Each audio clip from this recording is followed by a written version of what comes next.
Tilea's Troubles, Part 131, Fizzle-Crackle, Autumn 2404, somewhere north of Scorsio. The new engine, which Gradger had seen fully assembled for the first time only the day before, was an unusual contraption, the like of which he had never previously encountered. He had immediately recognised several component parts, but their configuration and connections were strange to him. He struggled to see how it might be used as a weapon, despite the fact it bore several shards of skystone and vented the occasional fizzle-crackle.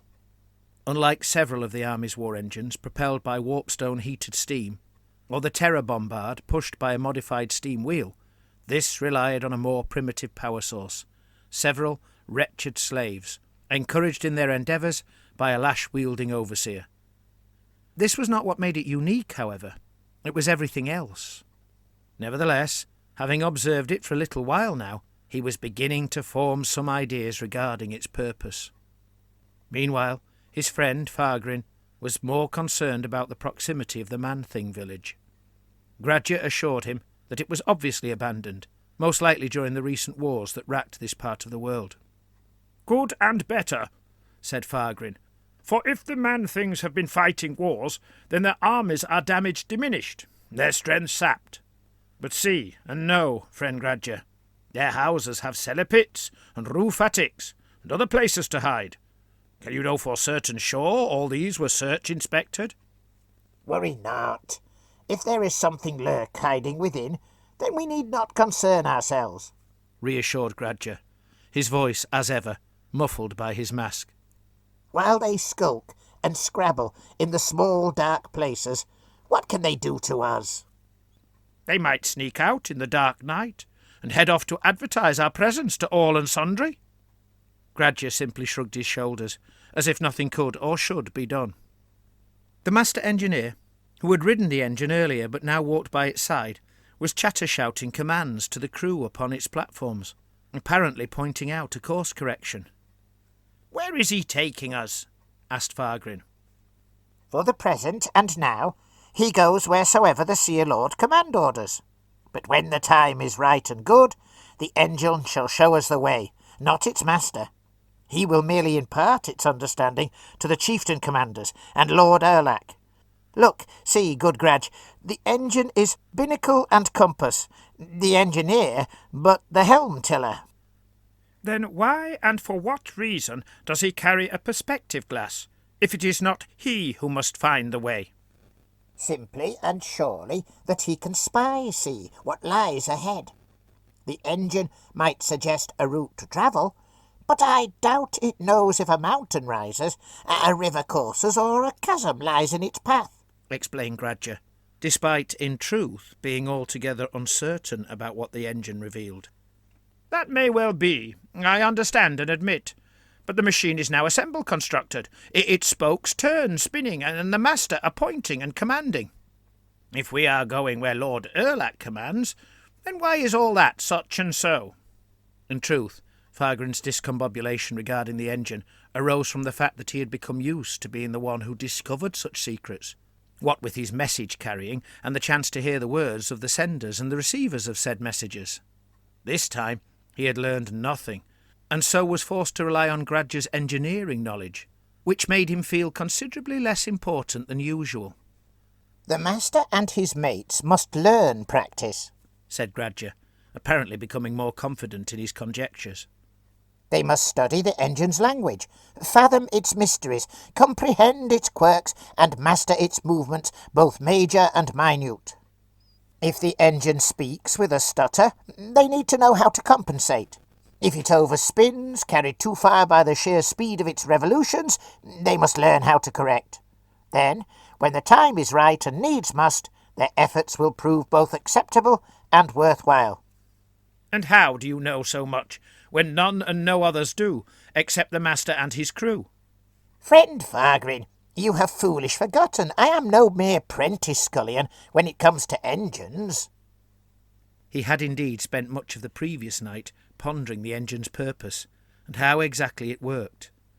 Its uppermost assembly seemed key to its function, a foremast-like shaft, itself reinforced with an iron shell, acted as the axle for a hub, from which spokes projected, holding not the rim of a wheel, but 3 exactly similar shards of skystone, and an iron casting fashioned in the likeness of a lightning bolt. The shards were clearly not of the purest quality, but they had been carved, a process which undoubtedly cost the lives of several labourers, to match each other in shape, size, and presumably weight.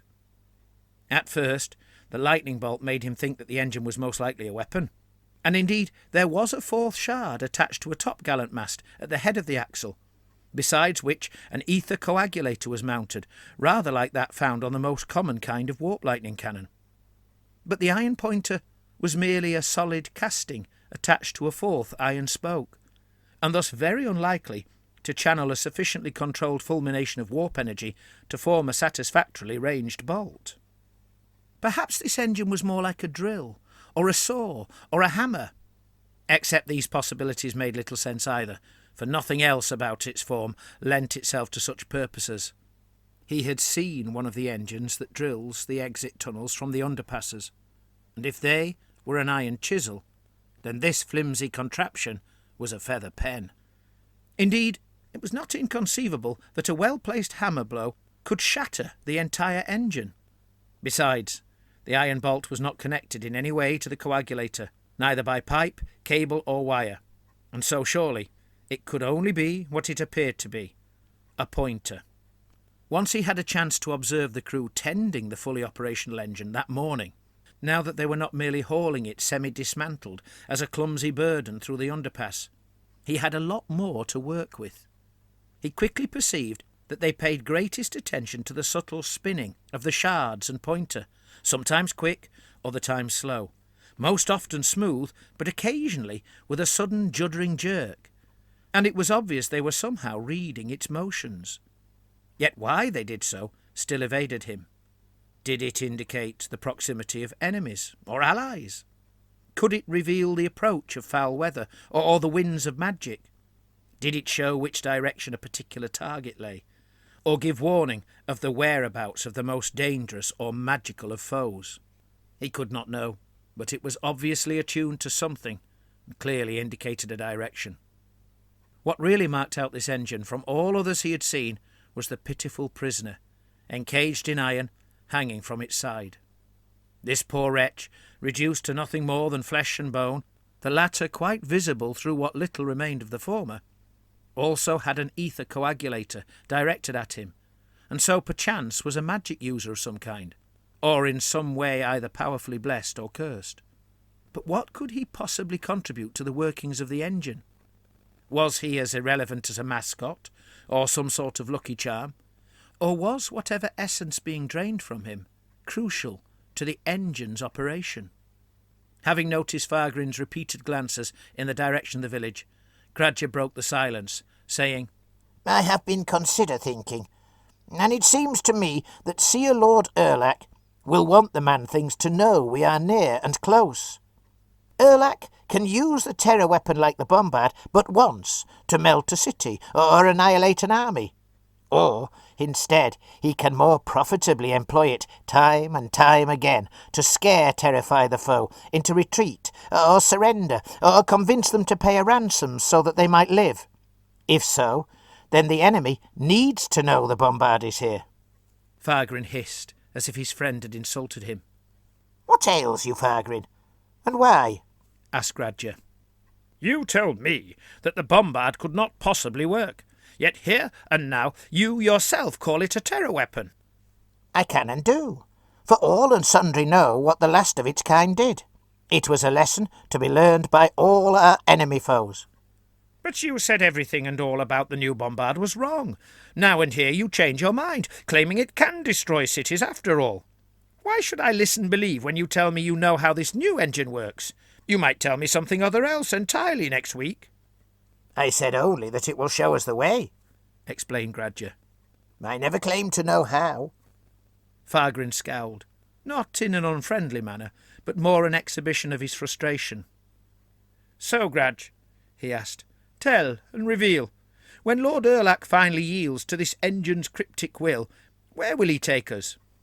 Friend Farrgrin, I have no idea.